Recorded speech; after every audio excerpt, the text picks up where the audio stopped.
Hello students, welcome to our YouTube channel, educational channel, which is Vedant Sir CBSE classes. So dear children, today we are study about the lesson matter in our surrounding, which is the chapter number 1 of class 9.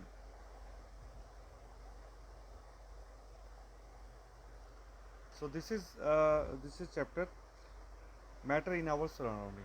So students, we will discuss this latter in lesson in 3 stages. In the first, in the part first or part second of the video, we will discuss about the explanation which is given in your NCERT book, and the third part we will discuss about the important question answers type, questions answers which will oftenly asked in your examinations. So so let's begin with the chapter part first of this lesson matter in our surrounding. So in your text it is mentioned, as we look in our surrounding we see a large variety of things with different shape, size and texture. जो भी हम आसपास देखते हैं हमको बहुत तरह की वैरायटी की चीज़ें देखने को मिलती है, जिसके डिफरेंट डिफरेंट साइजेस होते हैं, शेप्स होते हैं और टेक्सचर होते हैं. Everything in the universe is made up of material which scientist have named matter.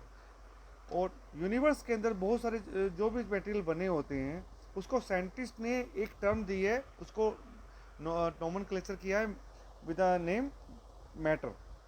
So matter, the air we breathe, the food we eat, stones, clouds, star, planet, animals, even a small drop of water or a particle of sand, everything is a matter.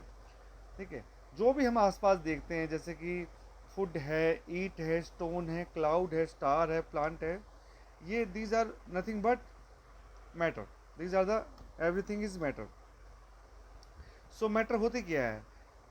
Anything which occupy space and have mass is known as matter. It is nothing but anything which occupies space and having mass. In other words, that having both mass और volume, या फिर हम इसको ऐसे करें जिसका mass और volume होता है वो matter होती है. Now the next paragraph says that since early times human beings have been trying to understand their surrounding. uh, every Indian philosopher classified matter in the form of 5 basic elements. जो हमारे पुराने time में ऋषि मुनि थे उन्होंने matter को 5 basic elements का ही एक रूप बताया है, जिसके अंदर 5 जो एलिमेंट्स हैं वो कौन कौन से हैं? That is also known as पंच तत्व. That is air, earth, fire, sky and water. जो कि मैटर होता है, जो भी होता है वो 5 चीज़ों से ही मिलकर बनता है: एयर, अर्थ, फायर, स्काई और water. According to them everything living और non living was made up of these 5 elements. जो भी चीज़ें हैं इन्हीं 5 एलिमेंट से बनी हुई है, जो कि हमारे फिलोसफर्स वगैरह जो पुराने टाइम में फिलोसफर हैं जो बोलते हैं. Ancient Greek philosopher had arrived in a similar classification. जो ग्रीक फिलोसफर है वो भी इसी सिमिलर क्लासिफिकेशन को एग्री करते हैं. Modern days scientist have evolve 2 types of classification. जो साइंटिस्ट हैं आजकल के टाइम में उन्होंने क्लासिफिकेशन किया है मैटर को based upon their physical properties and chemical properties. जो साइंटिस्ट पॉइंट ऑफ व्यू से अगर बात करें तो फिजिकल प्रॉपर्टीज और केमिकल प्रॉपर्टीज के आधार पर ही मैटर को इन्होंने डिवीजन किया है. In this chapter we will learn about the matter based upon their physical property. तो इस चैप्टर के अंदर हमारे को क्या पढ़ना है? सिर्फ मैटर के फिजिकल प्रॉपर्टी के बारे में पढ़ेंगे, and the chemical aspect of the matter will be taken up in the subsequent chapter. और जो केमिकल एस्पेक्ट है मैटर्स का वो हम अगले आने वाले चैप्टर्स के अंदर लेंगे. सो अभी हमें सिर्फ फिजिकल प्रॉपर्टीज के बारे में ही पढ़ना है. So physical nature of water, it is given in the activity 1.1. Physical nature of the matter. Matter is made up of particles. For a long time, 2 schools of thought prevailed regarding the nature of the matter. इसके अंदर हमारे को बताया गया है कि बहुत time से 2 schools of thought, मतलब 2 तरह की विचारधाराएं. 2 schools का मतलब है 2 तरह की विचारधाराएं. दो तरह की विचारधाराएं प्रेवेल रही हैं regarding nature of the metals. One school believe that matter is continuous like block of would. एक अवधारणा क्या बोलती है कि जो है मैटर मैटर जो बने हुए हैं, matter to be continuous like a block of wood, मतलब मैटर जो है कंटिन्यूस है like block of wood. Where is the other thought said that matter was made up of particle like sand. जो दूसरा थॉट है, जो दूसरा जो अवधारणा है वो ये है कि जो मैटर है वो पार्टिकल्स से बने हुए हैं like sand. Let us perform the activity to decide about the nature of the matter, it is whether it is continuous or particulate. तो इसके अंदर हमारे को अब एक्टिविटी करके देखनी पड़ेगी क्या वाकई में जो मैटर है होते हैं वो कंटिन्यूस होते हैं, पार्टिकुलेट नेचर के होते हैं। Okay, now in the activity 1.1, activity 1.1, take 100 ml of take a 100 ml of beaker, then fill half the beaker with water and mark the level of water। हमको क्या करना है, एक बीकर लेना है, उसके अंदर हमारे को आधे बीकर को पानी के साथ भर देना है, ऐसे लाइक वाइज दिस ना। डिजोल्व सम साल्ट, अब हमारे को इसमें डिजोल्व करना है साल्ट को या शुगर को, ठीक। अब हम शुगर या साल्ट को इसमें डालेंगे एंड और उसको बाद में हम स्टर करेंगे एक ग्लास रोड से, एक ग्लास रोड की मदद से इसको हम ढंग से इसको डिजोल्व करेंगे। Observe any change in water level, सबसे पहले हमको ऑब्जर्व करना है कि जो पानी का वाटर लेवल है वो बढ़ा या नहीं बढ़ा, ठीक है। What do you think what was happen to the salt, आपको क्या लगता है कि उस साल्ट के साथ क्या हुआ जो हमने उस बीकर के अंदर डाला है। व्हाट डज इट डिसअपीयर, क्या वो गायब हो गया। Does the level of water changes, तो ऐसा नहीं है, वो गायब तो हो गया, इट इज डिसिपेट, बट लेकिन जो लेवल ऑफ वाटर जो है वो उतना ही रहा जितना कि पहले था। In order to answer these questions we need to use the idea that matter is made up of particles. तो इससे हमारे को क्या पता लगता है कि मैटर जो है मेड अप ऑफ है पार्टिकल्स का बना हुआ है, which was there in the spoon, जो भी पार्टिकल हमारी स्पून में था, लाइक साल्ट था या शुगर था, जो भी था वो हमने बहुत अच्छे से घोल दिया, उसको स्प्रेड कर दिया, which is shown in this activities। देखो अब इसके अंदर क्या है, particle of matter magnify millions of times. अब ये जैसे हमारा ये बीकर है, ठीक है, और इसके अंदर हमने ये इसके अंदर वाटर है। अब इसके अंदर हमने क्या किया, साल्ट डाल दिया, साल्ट डालने के बाद में उसको हमने स्टर किया, स्टर करने के बाद में वो जो पार्टिकल्स हैं वो बहुत अच्छे से इसके अंदर डिजोल्व हो गए, ठीक है। तो इससे when we dissolve salt in water the particle of salt get into the spaces between the particles of water।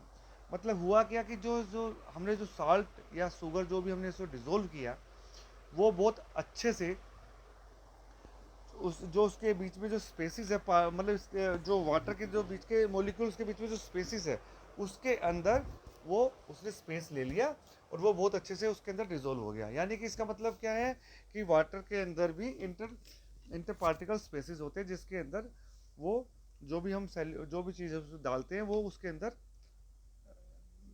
Dissolve हो जाती है। अंडरस्टूड। तो पार्टिकल्स जो है in between the molecules of the water it take the interspaces. Okay, now how small are this particles और matter. अब हमारे को देखना है कि ये पार्टिकल जो है कितने छोटे होते हैं, कितने स्मॉल होते हैं। इन द एक्टिविटी 1.2,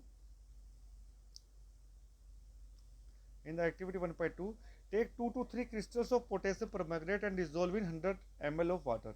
हमें क्या करना है, 2 से 3 क्रिस्टल्स लेने पोटेशियम परमैंगनेट के और उसको हमारे को 100 ml ऑफ वाटर के अंदर डिसोल्व कर देना है, ठीक है।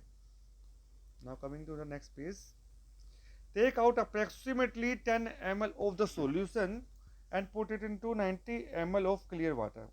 हमारे को क्या करना है, जो हमने क्रिस्टल अभी उसमें जो डिसोल्व किया उसमें से हमारे को 10 ml, जो कि इस डायग्राम के अंदर बताया, जैसे ये हमारा 100 ग्राम वाटर है, इसके अंदर हमने क्रिस्टल्स डाले पोटेशियम परमैंगनेट के, ये 100 ml हो गया, ठीक है।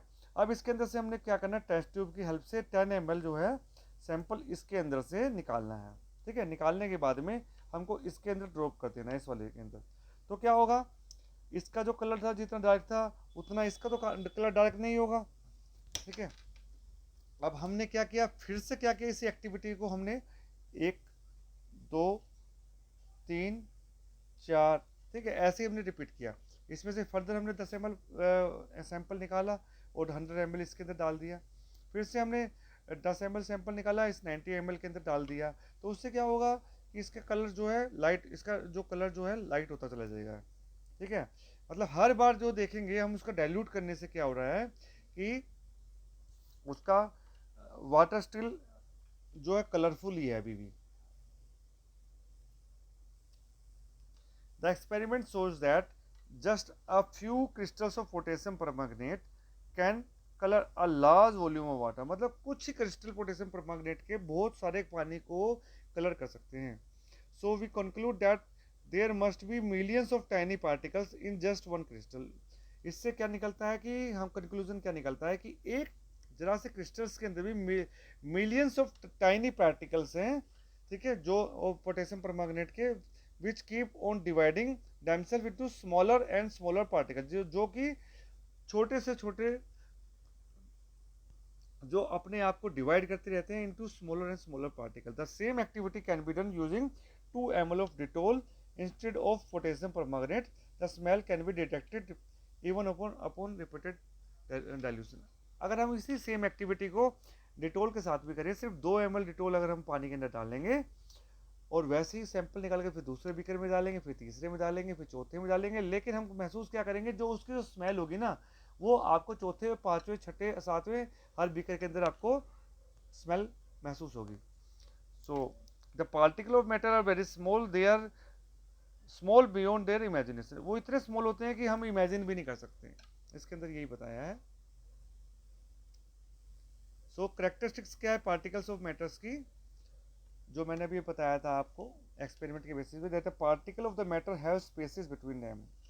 In activity 1.1 and 1.2, we saw that the particles of the sugar and salt, detols, potassium permanganate get evenly distributed in water. Similarly, when we take tea, coffee, lemonade, particles of one of the matter get into the spaces between the particles। So उसमें क्या, जो भी हम particle ले रहे हैं, जैसे कि टी ले रहे हैं, कॉफी ले रहे हैं, लेमोनेड, कुछ भी, नींबू पानी, कुछ भी ले रहे हैं, so this particles of one matter, जो पार्टिकल है एक मैटर के, वो get into the spaces between the particles, वो स्पेसेस को ऑक्यूपाई करते हैं बिटवीन द पार्टिकल दूसरे जिसके अंदर डिसोल्व कर रहे हैं। So this so that there is enough spaces between the particles of matter. इससे हमको ये क्या पता लगता है कि हमारे जो मैटर है उसके अंदर अनफ स्पेसेस होते हैं, बहुत एक काफ़ी स्पेसेस होते हैं between the particles of the matter, जिसके अंदर की वो जो पार्टिकल्स होते हैं वो रिजोल्व हो जाते हैं और हमें पता भी नहीं लगता है, हमको दिखता भी नहीं है।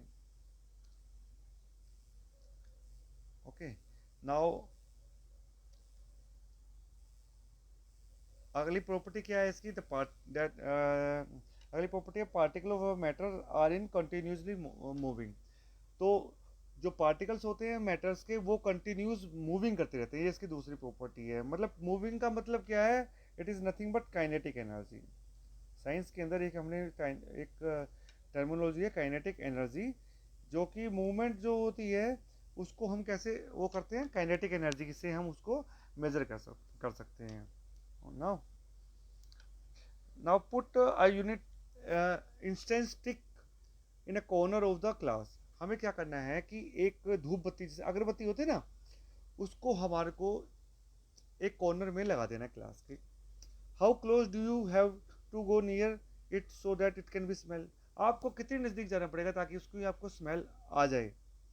Now light the intense stick. अब हमारे को क्या करना है, उस स्टिक को लाइट करना है, मतलब जला देना है with a match box. What happen, do you feel smell sitting in the distance. आपको क्या महसूस होगा कि आपको उसकी कोई खुशबू आएगी। आप अपने उस कमरे में चाहे कहीं पर भी बैठे हो, क्या आपको उसकी खुशबू आएगी या नहीं आएगी। ऑब्वियसली बात है, आपको आप वो थोड़ी थोड़ी देर के बाद में पूरे कमरे के अंदर उसकी महक हो जाएगी और आपको हर each and every corner of the room you will feel smell of this intense stick. So this is the activity 1.3. Now we are coming to activity 1.4. Take 2 glasses beaker filled with water. ठीक है, आपको क्या करना है, 2 गिलास लेने हैं या बीकर ले सकते हो आप, जिसको आपको पानी से भरना है।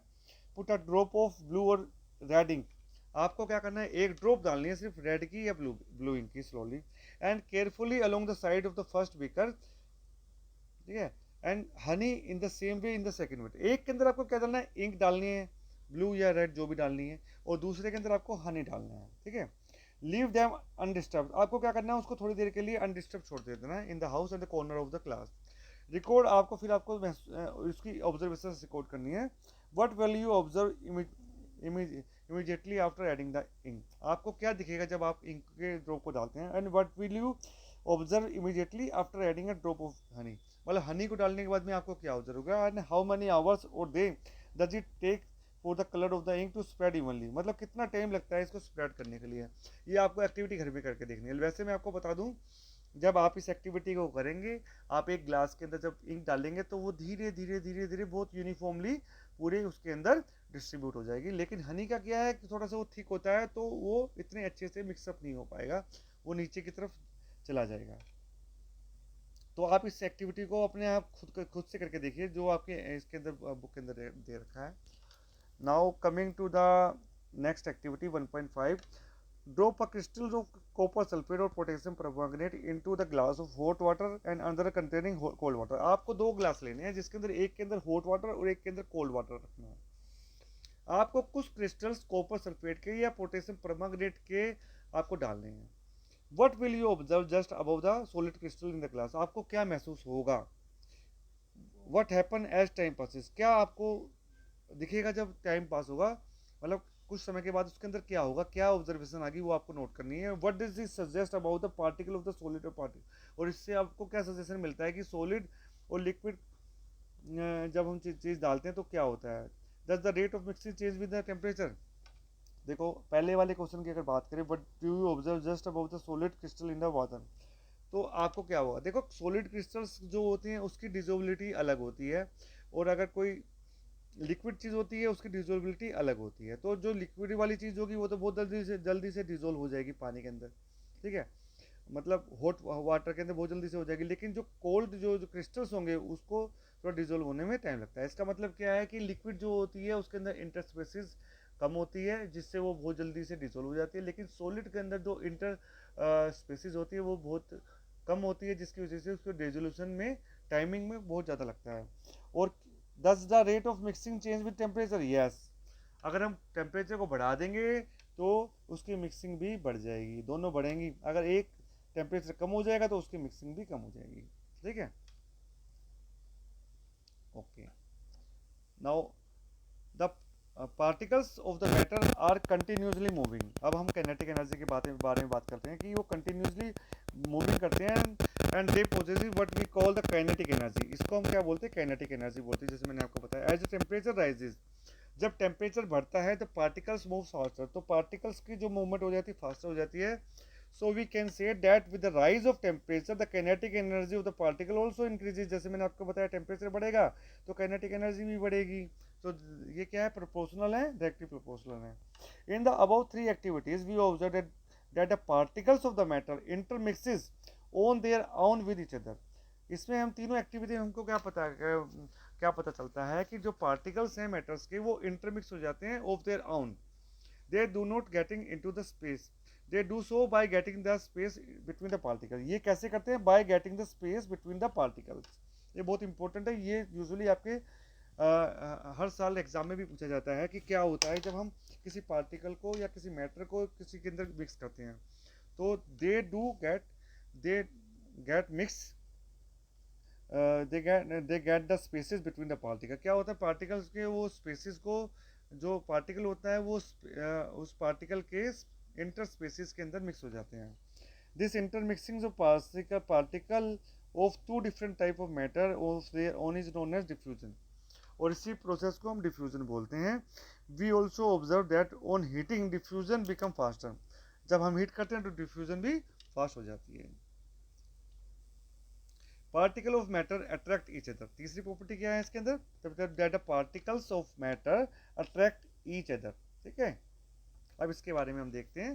Play this game in this wall, अब इसमें देखो हमको एक एक्टिविटी करनी है, जैसे कि हमने एक पहले पहले नंबर पे हमको ये एक पिक्चर दे रखी है जिसके अंदर 5 औरतें खड़ी हुई हैं जिन्होंने एक दूसरे को बड़े कस के पकड़ा हुआ है। अब दूसरी पिक्चर के अंदर हमारे को क्या करना है, दूसरी उसमें क्या करना है कि हमारे को ऐसी ये होंगी तो यही 5 औरतें, लेकिन वो एक दूसरे के बस हाथ को पकड़ी हुई हैं, वो ऐसे एक दूसरे कस को नहीं पकड़ी हुई, सिर्फ हाथ को पकड़ी हुई हैं। और तीसरी एक्टिविटी में सिर्फ जो ये 5 औरतें हैं एक दूसरे की उंगली को पकड़ी हुई हैं। तो आप क्या बोलते हो कि जब हम फोर्स लगाएंगे तो सबसे ज़्यादा बॉन्डिंग किसकी ज़्यादा, सबसे ज़्यादा बॉन्डिंग किसकी कम होगी?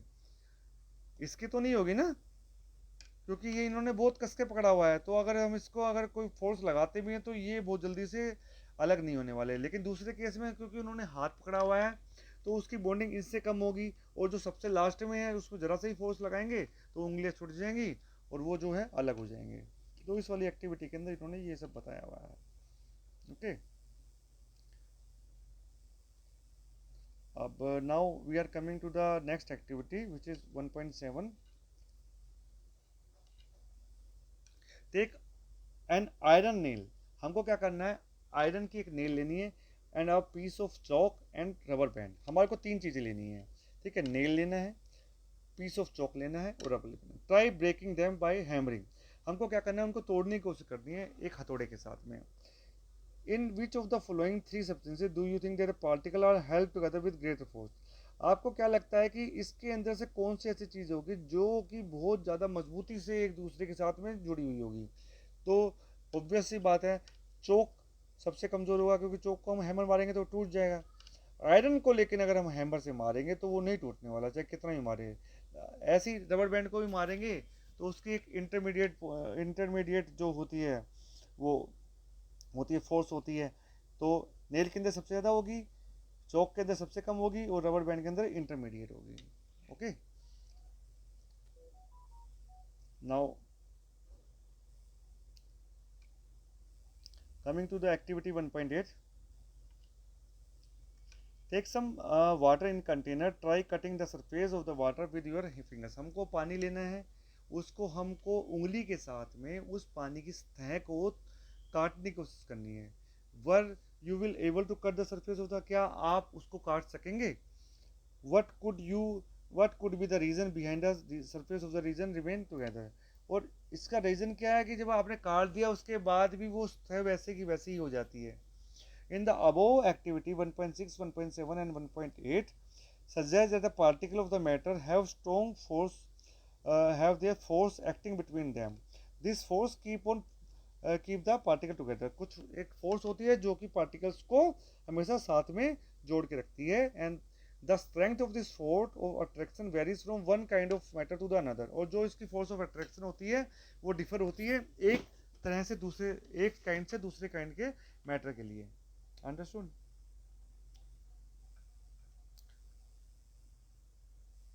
Now we are coming to the another topic of this lesson, that is state of matter. Observe different types of matter around you. What are its different states? We can see that matter around us exists in 3 different forms. तो कौन matter कितने forms के अंदर हमारे को usually अपने universe में देखने को मिलते हैं? They are nothing but solid, liquid और गैस। ये 3 फॉर्म के अंदर ही मिलती है, ठीक है। These states of matter arise due to variation in their characteristics of the particle of matter. और ये सॉलिड सॉलिड क्यों है, लिक्विड लिक्विड क्यों और गैस गैस क्यों है? This is due to the variation in the characteristic of the particle of the matter. मतलब ये वेरिएशन होती है पार्टिकल्स की, या करेक्टरिस्टिक्स बोल लीजिए पार्टिकल्स की जो जिस भी मैटर से वो बने हुए हैं। Let us now study the properties of this state of matter in details, ठीक है। अब हम सबसे पहले बात करेंगे इसके अंदर सॉलिड स्टेट के बारे में। तो इसके बारे में, सॉलिड स्टेट के बारे में हमारे को एक एक्टिविटी दी हुई है 1.9। Collect the flowing particle. एक हमारे को क्या लेना है, पेन लेना है, एक बुक लेनी है, एक नीडल लेना है, एक पीस ऑफ वुडन स्टिक लेनी है, ठीक है। Sketch the shape of the above particle in your notebook by moving the pencil, ठीक है। Do all these have definite shape. अगर हम उनका स्केच बनाते हैं सभी चीज़ों का एक पेंसिल से एक कॉपी के ऊपर, तो क्या इनकी एक डेफिनेट शेप होती है? Distinct boundaries and fix volume, क्या इनका एक एक डेफिनेट बाउंड्रीज होती है या इनका एक फिक्स वॉल्यूम मिलेगा? What happen if we hammered with, अगर हम उसके अंदर हथौड़ा छोड़ देते हैं, हथौड़े से मारते हैं तो क्या होता है? Are these capable of diffusing into each other, क्या अगर हम इसको फोर्स से अगर इसको वो हैमर मारते हैं तो क्या ये एक दूसरे में डिफ्यूज हो सकती हैं? Try compressing them by applying force, अगर इसको हम कंप्रेस करते हैं by applying force, are they able to compress, are you able to compress them, क्या हम उसको कंप्रेस कर सकते हैं? All the above are the examples of solid, ठीक है, ये सब एग्जांपल हैं सॉलिड के। We can observe that all these have definite shapes, हमको क्या इसमें दिखा कि इनकी एक डेफिनेट शेप होती है, डिस्टिंक्ट बाउंड्रीज होती है और इसका एक फिक्स वॉल्यूम होता है। That is have negligible compressibility, इसकी जो होती है बहुत ही कम कंप्रेसिबिलिटी होती है। Solid have tendency to maintain their shape when subject to outside force, अगर हम बाहर से कोई फोर्स भी लगाते हैं तो सॉलिड की जो शेप होती है वैसी ही बरकरार रहती है जैसे कि उसकी पहले थी।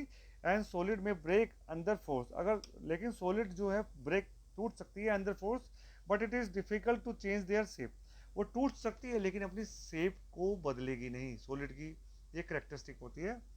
Consider the following, what about a rubber band, can it change its shape on stretching, is it solid? एक रबड़ को क्या होता है अगर हम उसको स्ट्रेच करते हैं तो क्या वो एक सॉलिड है? और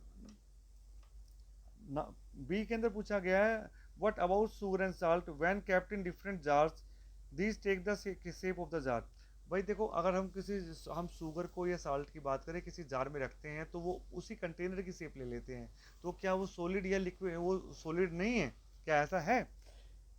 सी, व्हाट अबाउट द स्पॉन्ज, एक स्पॉन्ज के बारे में आप क्या कहना चाहेंगे, क्या वो सॉलिड है? अगर हम उसको कंप्रेस करते हैं तो वो कंप्रेस हो जाता है, तो क्या वो सॉलिड है? इसके बारे में इन्होंने बताया है।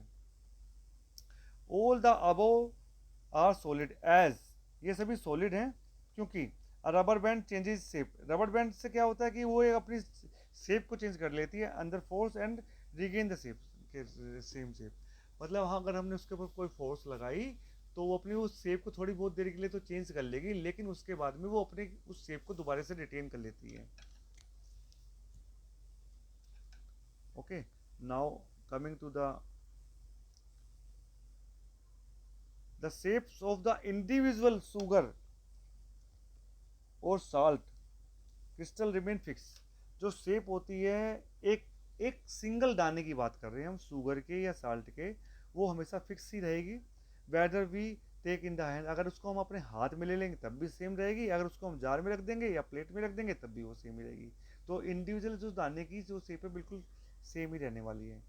अच्छा, तीसरी एक्टिविटी के अंदर क्या था कि स्पॉन्ज जो है उसके अंदर क्या होते हैं, बहुत छोटे छोटे होल्स होते हैं, छोटे छोटे छिद्र होते हैं जिसके अंदर की हेयर जो है ट्रैप हो जाती है। एंड व्हेन वी प्रेस, जब उसको हम दबाते हैं the air is expel out, तो उससे क्या होता है एयर जो है एक्सपेल होती है बाहर की तरफ and we are able to compress it, इस जिसकी वजह से हम उसको दबा सकते हैं। Now we will talk about students the liquid state, liquid state के बारे में हम बात करते हैं। In the activity 1.10 collect the flowing, water, cooking oil, milk juice, a cold drink, container of different shapes, put a 50 ml mark in these container using a measuring cylinder from the laboratories. What will happen if these liquids are split on the floor, अगर ये liquid गिर जाती हैं तो आप floor पे तो क्या होता है? Measure 50 ml of any liquid and transfer it to different container one by one. अब हमारे को क्या करना है, एक जो है 50 ml लिक्विड लेना है और उसको दूसरे ट्रांसफर कंटेनर के अंदर ट्रांसफर कर देना है। Does the volume remain the same, क्या उसका वॉल्यूम सेम रहेगा? Does the shape of the liquid remain the same? When will you pour the liquid from one container to another, does it flow easily, क्या वो easily तरह से flow करेगा?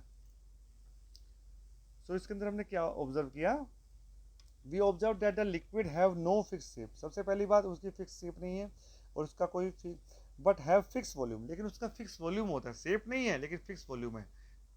दे take up the shape of the container, वो क्या करते हैं shape ले लेते कंटेनर की, in which they are kept, liquid flow and change shape, liquid जो है फ्लो होती है और चेंज कर लेती है shape, so they are rigid but they are colourful, Refer to activity 1.4 and 155 where we saw that solid and liquid can diffuse into liquid. जो solid और liquid होते हैं वो diffuse कर सकते हैं liquid के अंदर. The gases from the atmosphere diffuse and dissolve in water. तो हमको क्या जो जो गैसेस होती हैं एटमॉस्फेयर के अंदर वो भी डिफ्यूज करती हैं और हम उसको वाटर के अंदर डिसोल्व कर सकते हैं. All living creature need to breathe for survival. जो लिविंग क्रिएचर्स होते हैं उनको भी उनको अपने सांस लेने की जरूरत होती है अपने सर्वाइवल के लिए. The aquatics animal can breathe under water due to presence of dissolve oxygen and water. जो वाटर होता है उसके अंदर डिजोल्व ऑक्सीजन होती है मौजूद होती है और CO2 होती है जिसकी वजह से एक्वेटिक जो एनिमल्स होते हैं वो अपने आप को सर्वाइवल करते हैं. The rate of diffusion of liquid is higher than that of solid.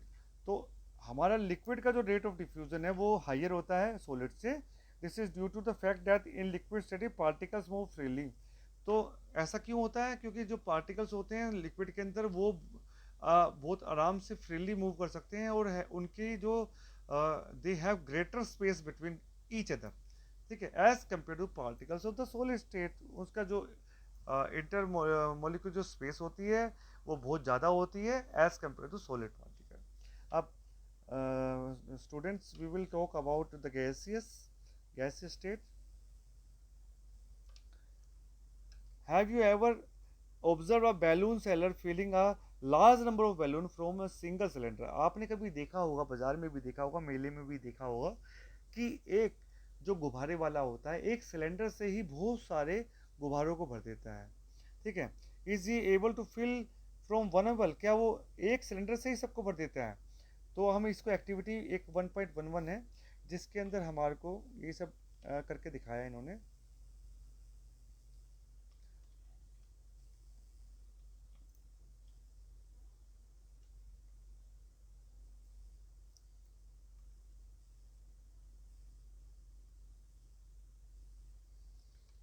सो इसमें क्या किया है, टेक 300 ml ऑफ सीरीज. इसमें उन्होंने 3 सीरीज ली हैं जो कि 100 ml की सीरीज हैं. ठीक है, अब and close their nozzle by rubber कोक. उनके नोजल को उन्होंने क्या किया है, रबर कोक से क्लोज कर दिया है as shown in the figure 1.4. मैं आपको फिगर दिखा देता हूँ जरा सा. ये है, ठीक है, ये एक सीरीज है, ये सीरीज है. इसके नोजल को इन्होंने रबर कोक से बंद कर दिया है. ठीक है, जो जैसे कि आपको दिखाया, ये इसका पिस्टन होता है जिससे कि हम सक करते हैं और खींचते हैं. ठीक है, ये यहाँ पर गैस फिलअप हो रखी है इसके अंदर. Okay, remove the piston from all the सीरीजेस. अब हमारे को क्या करना है, रिमूव करना है पिस्टन को तीनों सीरीजों से. लीव वन सीरीज अनटच्ड, जिसके अंदर हम एक सीरीज को अनटच रख देते हैं. Fill water in the second, एक को तो हम अनटच रख देंगे, दूसरे के अंदर हमको वाटर भरेंगे और तीसरे के अंदर हम पीसेस ऑफ चौक भर देंगे. ठीक है, इंसर्ट द पिस्टन बैक. अब हमको क्या करना है, पिस्टन को बैक करना है into the syringe. You will apply some vaseline on the piston. आप एक वैसलीन भी लगा सकते हो पिस्टन के अंदर ताकि वो स्मूथ चले. Before inserting them into the syringe for the smooth movement के लिए. Now try to compress the contents by pushing the piston. अब हमारे को क्या करना है, इस पिस्टन को जो है कंप्रेस करना है नीचे की तरफ. क्या होगा अगर हम उसको कंप्रेस करेंगे तो क्या होता है, we have observed that the gases are highly compressible as compared to solid and liquid. इससे हमको क्या ऑब्जर्व होता है कि गैसेस जो है वो हाईली कंप्रेसिबल होते हैं एज कम्पेयर टू सॉलिड और liquid. The liquefied petroleum gas which is known as LPG cylinder, ठीक है, that we get in our home, जिसको हम अपने घर में कुकिंग के लिए इस्तेमाल करते हैं. Supplied to the hospital in the cylinders are compressed gas. जो हम हॉस्पिटल्स के अंदर भी देखते हैं जो ऑक्सीजन सिलेंडर्स होते हैं वो भी कंप्रेस्ड गैसेस के होते हैं. Compressed natural gas CNG is also use as fuel. जो CNG जो हम यूजली जो गाड़ी चलाते हैं उसके अंदर CNG एक एज अ फ्यूल की तरह हम यूज करते हैं, which is also a compressed gas due to the high compressibility. क्योंकि इनकी बहुत ज़्यादा हाई कंप्रेसिबिलिटी होती है. Large volume of gas can be compress. तो जिससे की वजह से हम लार्ज वॉल्यूम जो है गैस का कंप्रेस कर सकते हैं into the small cylinder. We come to know that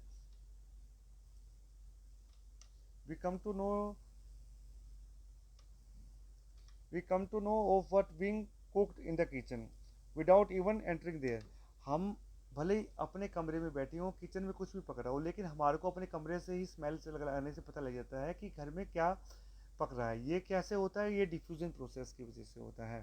ठीक है, the small of the hot cooked food, the rate of diffusion of solid, जो गर्म खाना होता है उसका रेट ऑफ डिफ्यूजन ज़्यादा होता है as compare to the cold one.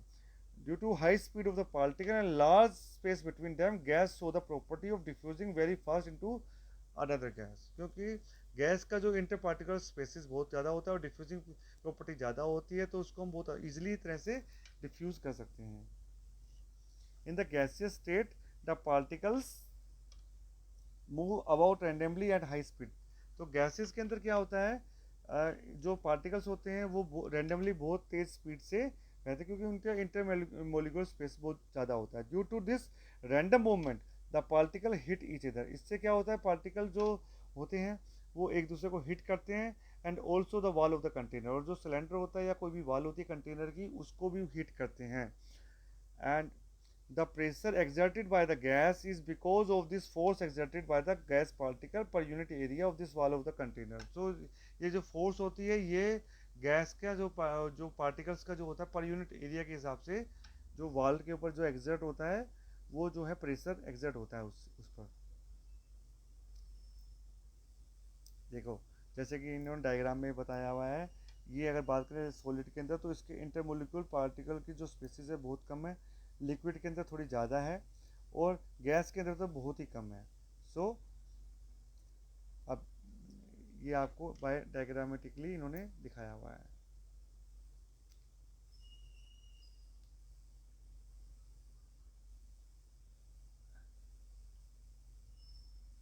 अब स्टूडेंट्स, ये हमने अभी बात किया है इसके पार्ट फर्स्ट के बारे में। सो अब हम इसका मैं आई एम इसको दूसरा एक पार्ट इसी वीडियो का, इसी लेसन का दूसरा पार्ट मैं जल्दी ही इसके अंदर बनाने वाला हूँ, जिसको मैं आपको उसका लिंक मैं आपको उसके अंदर दे दूँगा, इसी वीडियो के अंदर दे दूँगा, आप उसको देख सकते हो। तो आई होप आपको इस लेसन के बारे में कुछ बेसिक्स कॉन्सेप्ट क्लियर हुए होंगे, जिसके बारे में मैंने आज आपको समझाया है। सॉलिड, लिक्विड और गैस के बारे में एक जनरल आपको इंट्रोडक्शन दिया है। सो इसका जो रिमेनिंग पार्ट है पार्ट 2 के अंदर हम पढ़ेंगे, और पार्ट 3 के अंदर हम इसके इंपॉर्टेंट क्वेश्चन आंसर्स लेंगे, जो कि यूजुअली आपके एग्जाम बोर्ड के अंदर आते हैं। तो मैं आपसे रिक्वेस्ट करता हूँ कि अगर आपने मेरा अभी तक चैनल सब्सक्राइब नहीं किया है तो प्लीज़ आप सब्सक्राइब कर लें, क्योंकि मेरी जो भी सीबीएसई या एनसीईआरटी से रिलेटेड जो भी सिलेबस हैं, इंपॉर्टेंट जो टॉपिक्स हैं, मैं उसी के ऊपर ही वीडियो बनाता हूँ, और वो आपको टाइम टू टाइम मिलते रहें, और जिससे आपके फुल ऑन फुल मार्क्स आपके आपके आपके स्कूल के अंदर आए हैं। So thanks for watching, thank you.